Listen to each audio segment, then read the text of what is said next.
जयसिंगपूरमध्ये स्वाभिमानी शेतकरी संघटनेनं घेतलेल्या ऊस परिषदेत मागील हंगामातील 200 रुपये आणि यंदाच्या हंगामासाठी ऊसाला प्रति टन पहिली उचल 3,751 रुपये देण्याची मागणी केली होती।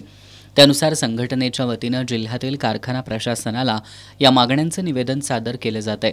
संघटनेनं सोमवारी दालमिया कारखाना प्रशासनाला निवेदन देऊन ऊस परिषदेत ठरल्यानुसार दर जाहीर करून ऊस दराची कोंडी फोडावी अशी मागणी केली।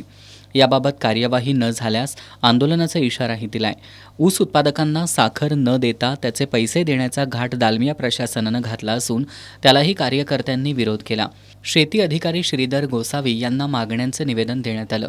यावेळी युवा आघाडी जिल्हाध्यक्ष विक्रम पाटील, शहराध्यक्ष संदीप चौगुले, नितेश कोगनोळे, डॉक्टर बाळासाहेब पाटील, रामराव चेचर, बाजीराव देवाळकर, विशाल पाटील, पांडुरंग शिंदे, अर्जुन पाटील, रवी पाटील, विजय सावंत, बाजीराव पाटील, अण्णा मगदूम यांच्यासह संघटनेचे कार्यकर्ते उपस्थित होते।